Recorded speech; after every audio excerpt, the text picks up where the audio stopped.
Hi everyone, welcome back to the channel. How are we all doing? It is the 13th of May today. I was discharged on Monday the 11th. I have just sat down to eat some Weetabix and banana, would you believe? But I'm continuing some of the things that I was eating whilst I was inpatient because I do think that sometimes you do need this kind of stuff as a snack.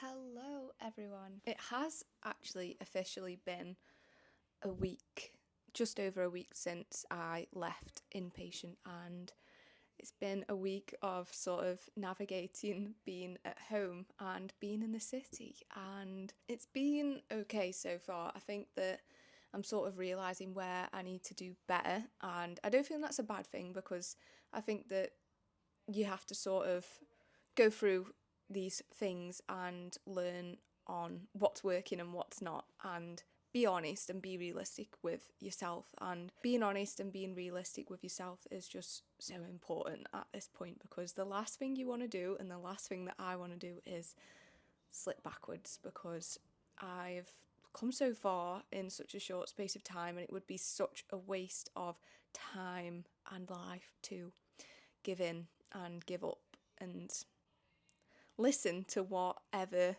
rubbish my brain wants me to believe, because it's not true. I think that if you start to kind of have positive mantras that you can reflect on and repeat and remind yourself of, it is really helpful to keep pushing forwards. And I just keep thinking about my age and about the damage and about my long-term health, and I want my period back, okay? I know it's a little bit of a TMI subject, but I think it's really important, and I hope that one day I can actually say I've done it and sort of share my journey with that, because I know it's so different for everybody, and some people can get the period back faster than others, and for other people it can take a lot longer, and I'm just scared that it will never come back. I am terrified, but I'm trying to do as much as I can to allow my body to feel safe again, I guess, because I think that's one huge thing, is feeling safe and listening, because your body is constantly doing something, it's constantly communicating, it's constantly trying to tell you things. And yeah, it's so fascinating as well. I'm so fascinated by the body. Anyway, I'm going off on a tangent. This video, I'm going to sort of share the transition between leaving hospital and coming home, and what I'm doing to try and carry on doing what I'm supposed to be doing, and yeah, how that's been, I guess. And then I'm also going to do a little bit of cooking from the Deliciously Alla Quick Wins book, and I thought I would share because I'm going to try and do the pancakes from that book, because I've been craving them for a long time, and now I'm in a place where I can actually make them and not care about the ingredients and following the recipe properly and not adapting and changing and reducing the amount of ingredients in the recipe, because that's not even going to make the recipe anyway. But anyway, I am going to make them pancakes and have them for breakfast. I don't know what to do them with. I don't know whether to do... I'm not sure. I hope you enjoy this video. I'm going to stop talking. I am going to go into the town this morning. I'm just going to get some bread, and that's about it, to be fair. I will speak to you later. One of the ways in which I am making sure that I'm being consistent and staying in the right lane, staying in the recovery lane, is eating consistently. I have already had my breakfast this morning, and any guesses what that was? I wonder. So, my breakfast was, in fact, an oat bowl. I am now having sort of a second breakfast of some cereal. I am gonna go out soon, so it's just something quick to have for energy, and yeah. So, I'm gonna eat my cereal and go out. But I just thought I would make a point of that you need to be eating consistently every 3 to 4 hours, depending on sort of the way you feel as well. I think listening to the way you feel.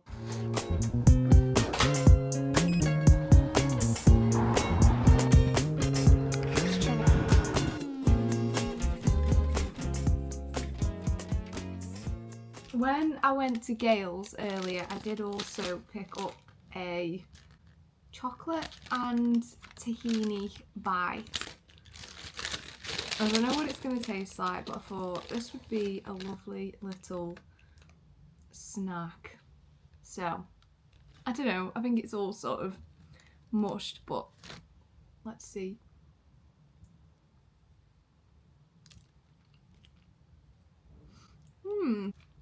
It's good. I think it's got sesame seeds on the top. I definitely would have it again. Around a week after the last clip, I began to have, not a breakdown, but I just really began to hate all of my clothes. I couldn't find anything to wear. Whenever I had to get ready, it just became too much, and I don't know what my style is, I don't know who I am, and that's why I decided to get the journal back out again, because I think that journaling can be such a saving grace when you have so much thoughts floating around your mind. How is everybody? I haven't recorded anything for a few weeks. I actually decided to delete Instagram, and it's been over a week now. I've not deleted my accounts, however, I just felt like I needed a break from seeing social media and just, I don't know, sometimes I just used to sit there and see things that made me question a lot. So I decided to give it a try and see how I felt. And in all honesty, I'm not bothered, because I wasn't sort of obsessed. It wasn't a case of doom scrolling or an issue with spending too much time on it. It was just that whenever I went on it, I noticed how no matter how little time I spent on Instagram, I would see something that I didn't want to see, and it would make me look at myself in a different way, or doubt myself and question myself, and I don't think that that's helpful for anybody, in all honesty. So I decided to take a break.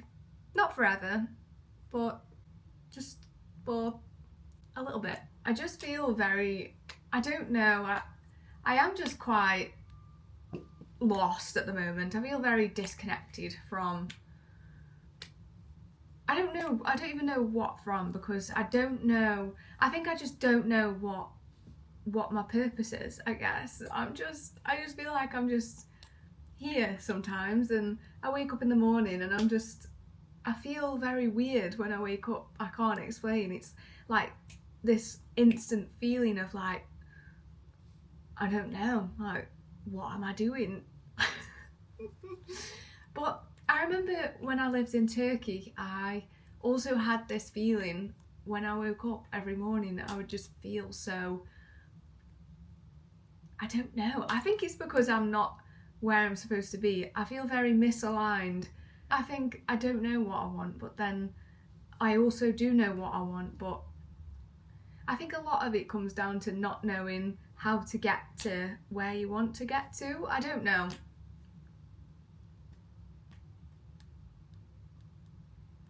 I don't know. I am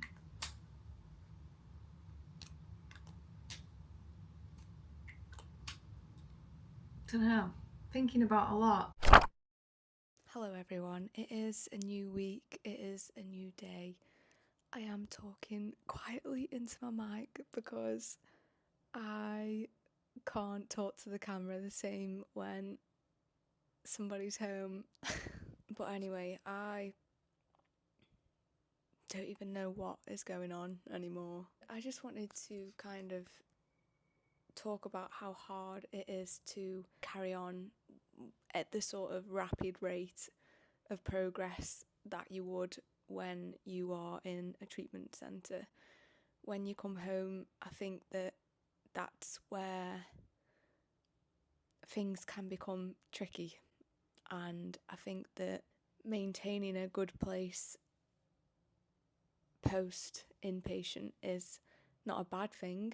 It's also not a good thing, and this is kind of the trap that is very easy to fall into. And the last thing that I want, and the last thing that you probably want, is to be stuck in this cycle of make progress, stop, go back, make progress, stop, because that's kind of what happens. It will just go around and around and around, and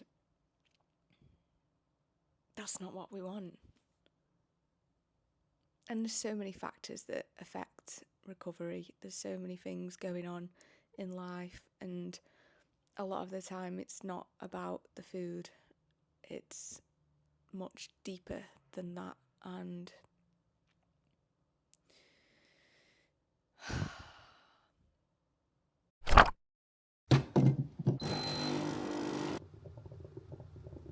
hello everyone, I am just about to make it is the recipe from Dr. Emily Pripker.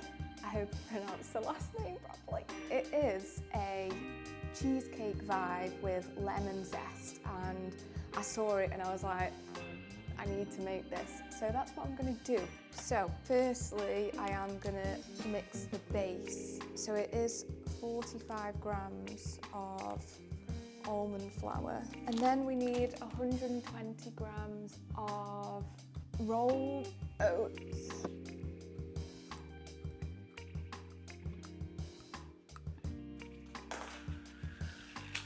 Drop everything on the floor. Okay, we need 3 tablespoons of flax seeds, which I've got in here. 1, 2, 3. We then need a pinch of salt, along with 3 tablespoons of honey. Got a little bit of this one left, so let's use up the rest of this. This was a really nice honey actually. It was this one, and I got it from, I don't know where I got it from actually. Was it Sainsbury's or Waitrose? But anyway, it is a really nice honey. It's quite flavourful. Okay, I need, what do I need? Cashew butter. Now this, this one is from Dalesford Farm. I didn't actually get it from the farm.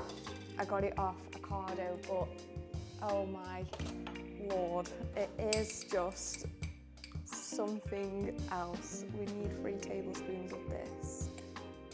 So that's 1, 2,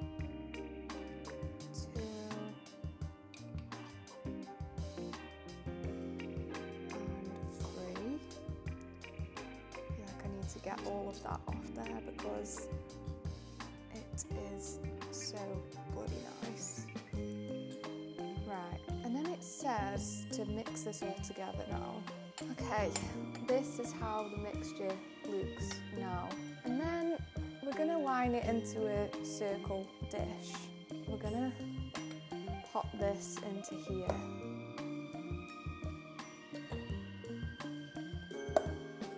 And press it down.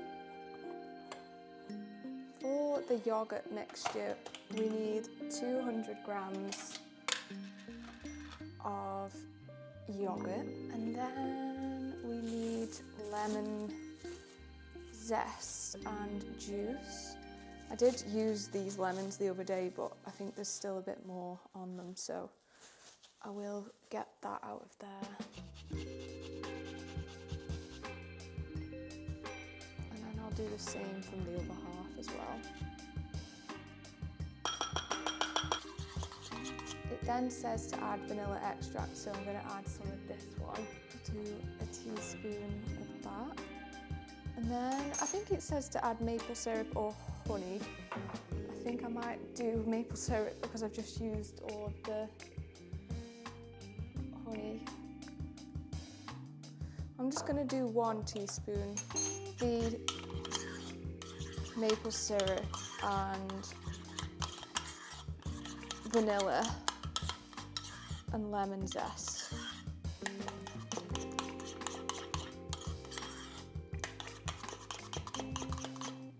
That just looks delicious. Right, what else do we need to do? Yogurt, lemon zest, lemon juice, maple syrup, vanilla, and then we pour this over the crumb base and let it set in the fridge overnight. I'm going to top it with more lemon zest as well, and then I might put some pumpkin seeds on the top. But anyway, we now need to smudge this on the top. I can already imagine how nice this is going to be. So I'm going to smooth this out really gently so that it's all covered. It does say to top it with fresh raspberries, but I don't have any fresh raspberries. I always buy my fruits frozen, to be honest. Get the pumpkin seeds on the go. I have got some dark chocolate here, so I'm gonna get a piece of this. And I'm just gonna use the same grater and just grate some dark chocolate on the top. Now we need to let it set in the fridge. It does say overnight. So I added dark chocolate grated and pumpkin seeds.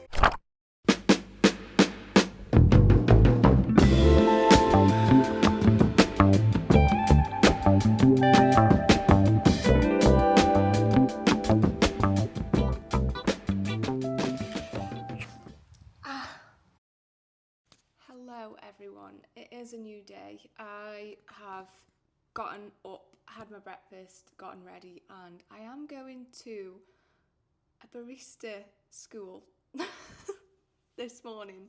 I'm going to go and do a beginner's barista course. It starts at 10 and finishes at 1, so it's 3 hours, and it's with 200 Degrees, which is a coffee shop that I discovered when I was in Birmingham, and I haven't stopped having their beans since. And I discovered that they had a barista school, so I decided to book onto it because I am such a big coffee lover and I just wanted to kind of learn, and I think it's fun to try new things and go to little classes because it's a good way of socialising too and just kind of broadening horizons.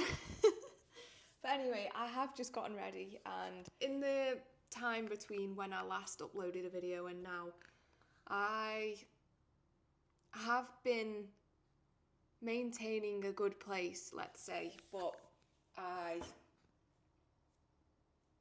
have just been maintaining a good place, which is good, but it's not. And I think I did mention this in one of the previous clips, but I did just watch back a little bit of a video that I made, and I was just saying how staying stuck where I am is not an option.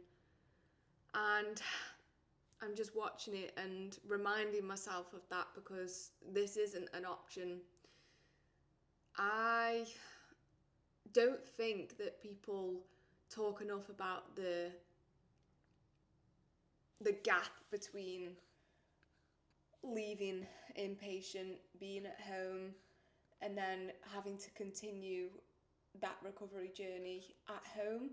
And sometimes you can feel more alone in this step and in this stage, and that loneliness can also lead to the illness creeping back in, and it's quite a vulnerable stage to be in. So if you are going through anything like this, then I just want to say, do not be hard on yourself, because this is such a tough experience, and it doesn't have to be that way. You don't have to look at it that way. I'm not saying that's it, recovery is horrible, blah, blah, blah. Like, there's very much a lot of good things that come from it, but I think we have to be sort of honest about the experience of recovery and how the novelty wears off.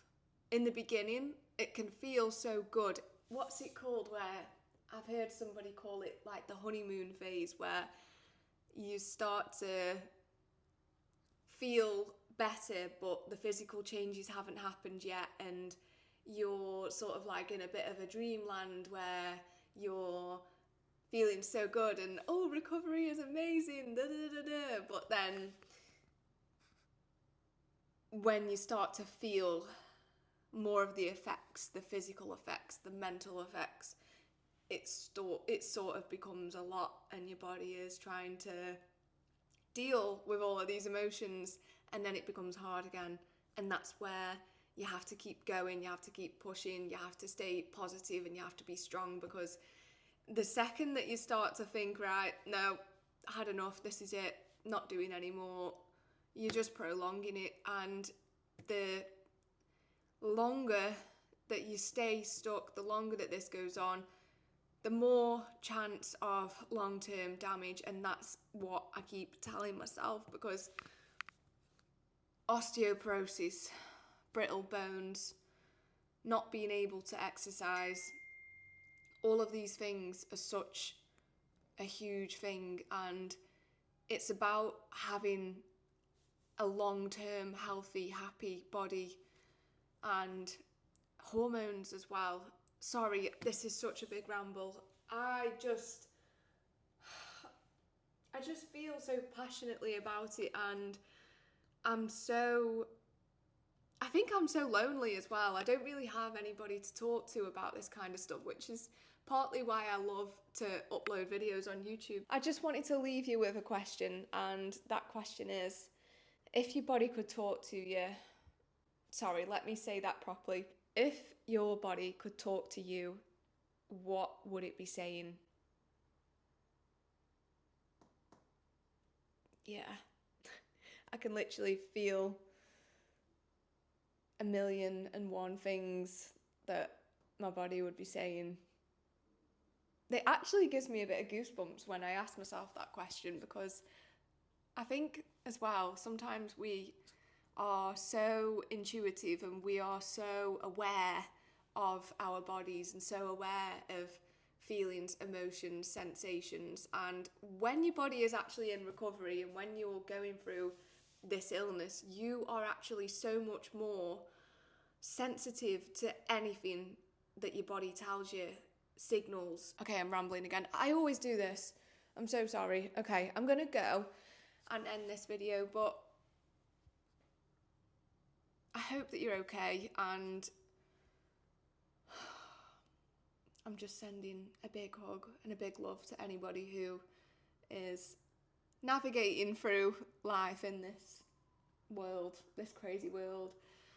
It is damn hard. I'm not saying this in a way for sympathy or anything. I'm saying this because I just don't want people to feel like they are alone, and what they are thinking and feeling isn't necessarily what the truth is. And going through these experiences with health can feel very isolating, and if I can just make one person feel like they can relate and feel like they aren't alone in feeling this way, then that makes me feel a lot better. And you can do this. I can do this. I am doing this. There is no if, no buts or what. It is a process, unfortunately, and it can take years. I'm gonna go, and I will see you in the next video. Bye.